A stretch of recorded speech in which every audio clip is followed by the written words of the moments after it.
of origin, in order to survive this collective situation, everything that doesn't conform gets repressed into the personal unconscious, split off, and we lose contact with it.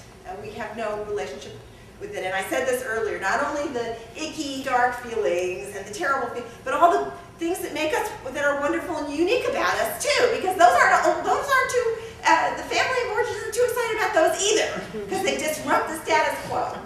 So, that goes down here too. And then the main archetype that's in this personal unconscious is what Jung called the shadow. Okay, and this is this toxic shame that I was like, oh, I'm getting ready to talk about the shadow. Let's have a little toxic shame. I was like, that's how you know you're in the shadow. You're under this relentless attack. You don't deserve to live. You shut up. You're making a fool of yourself. All of that stuff that's going on, a lot of the time is in the shadow here. And that's how you know you're in the shadow. And the main archetypes in the shadow, in the personal unconscious, are the archetypes of the family. So the father, the mother, and the child. So let me say something about archetypes, okay? Like archetypes are a kind of energy that has both a positive and a negative valence. And what happens is, in other words, they're kind of neutral in some ways. They're like forces, it's a force of nature. And it just is, like the tree just is. It's not like good or bad, it just, we might feel like it's good, but to some other part of nature, the tree might feel bad, I don't know. So it's all a question of perspective. But here, with the archetypes, they have a kind of negative and a positive valence. So from a Jungian point of view, if you have negative mothering, if you have trauma, if the parenting with the mother is problematic, then what happens is the mother archetype constellates negatively in the psyche. And you have and so you have only the negative mother, the dark negative mother, who hates your guts and wishes you were dead and attacking you and doesn't want you to live and envious. Okay.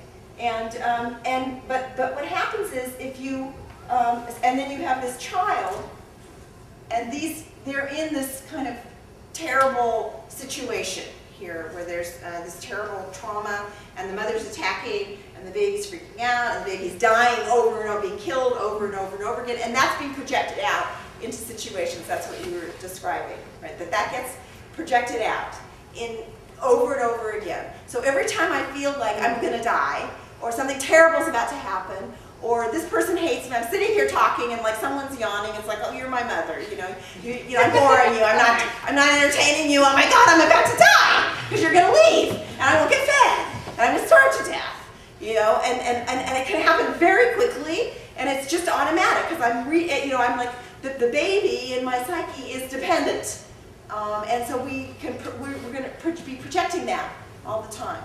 And the idea here with Jungian psychology is to go inward and make a relationship with that situation and the way that's happening. And to notice that whenever that's happening, like, when I was noticing somebody's yawning and I'm like, oh my God, I'm boring, then it's like, okay, that's my mother complex, that's what happened to the baby, and I have to work with that to stay present. And I have to stand to it. I have to stand on behalf of the baby, it's not, you should have paid attention to me, and I'm enraged at you that you abandoned me, and that has to get vented in some way. And that's like you can almost call that like a spiritual practice. Actually, it's a kind of discipline of a contemporary, a contemporary spiritual practice using psychoanalytic tools. It's a discipline to be always noticing, I'm projecting, because the feeling state is going to tell you, no, she's doing it to you.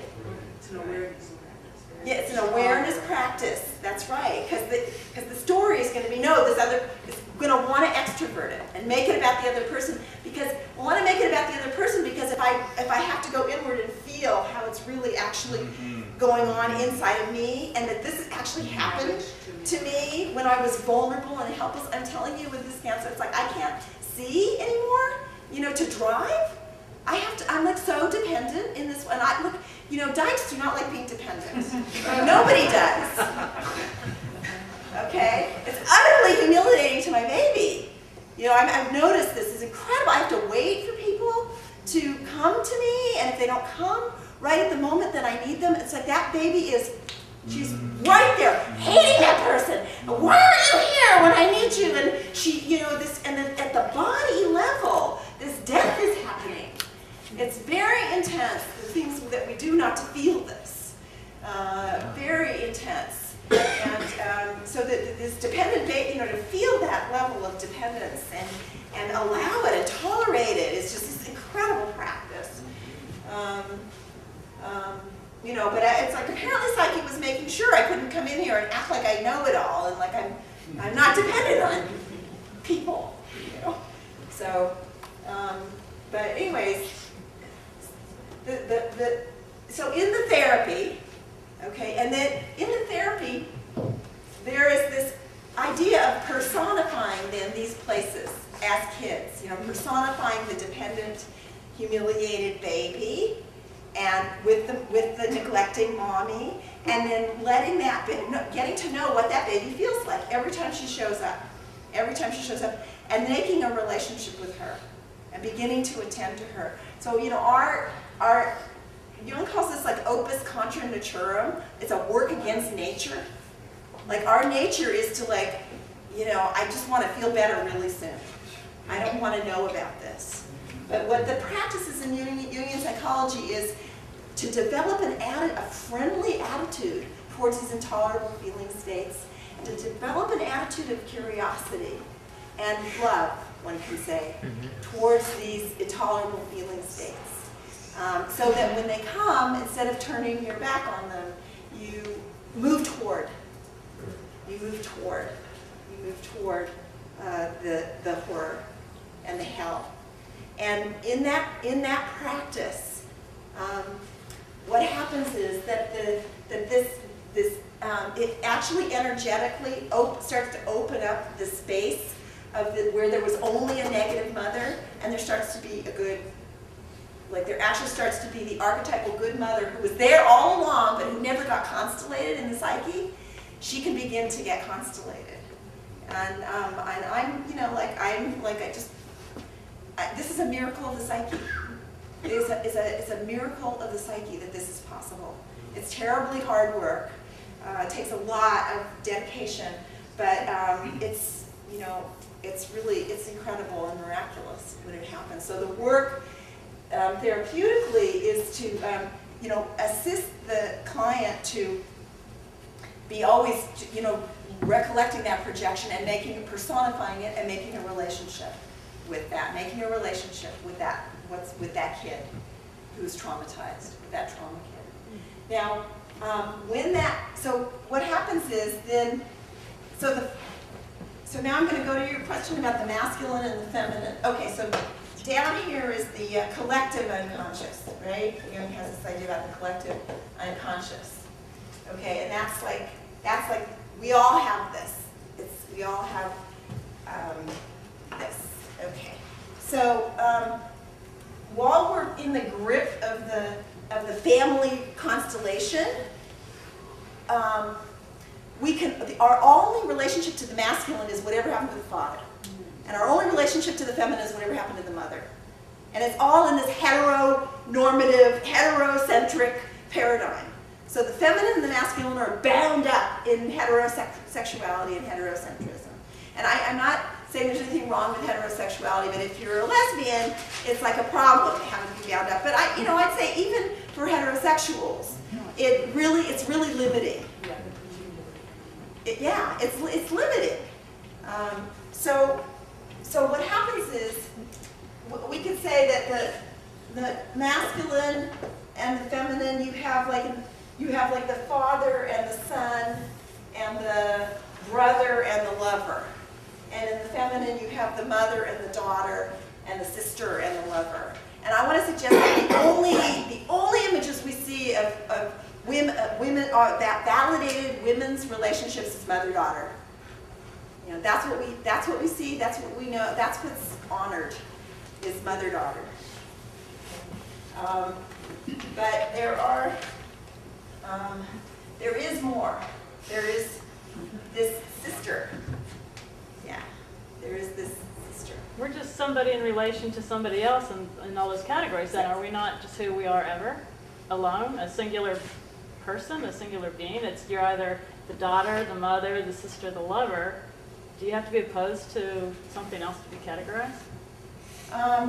Well, I'm just saying these are archetypal locations. Okay, like in other words, all of these locations exist in the psyche. Like there's a mother archetype, a sister archetype, a daughter archetype, but the sister lover archetype doesn't get any juice it doesn't get any encouragement or juice or cultivation or tenderness or valuing. What gets valued is this mother-daughter thing. Okay, so I want to separate the archetypes that are in the psyche from who I am. Yeah, I meaning I is like the ego. Maybe. So Jung had this idea. Jung had this idea that we all have a contrasexual figure inside of us. So, like if you're a man, you have an anima, an inner feminine. And if you're a woman, you have an animus, an inner masculine. And you fall in love, that's your inner lover, and you project that onto whoever it is in the outer world that you fall in love with. Okay? So there's something like one-sided about that. It's a little, he was heterosexual, maybe, and he, not so much in his mind maybe, but in how he practiced what we know. And so he developed this idea about what you were bringing forward, which is this sort of inner, that you have an inner masculine, who's if you're heterosexual, is your inner beloved, your inner soul figure. Okay. But Mitch Walker developed this idea that, but there's this other constellation, which is a same-sex. So there's a contrasexual figure in the psyche, but everyone also has a same-sex figure in the psyche, and that would be the double. That's what he called that figure, the double. So,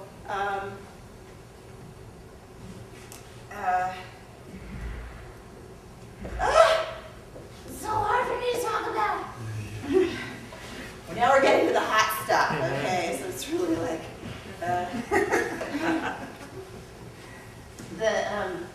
the double. So if you're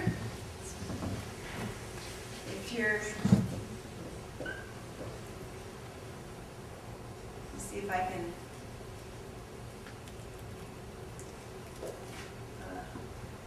I can map this out.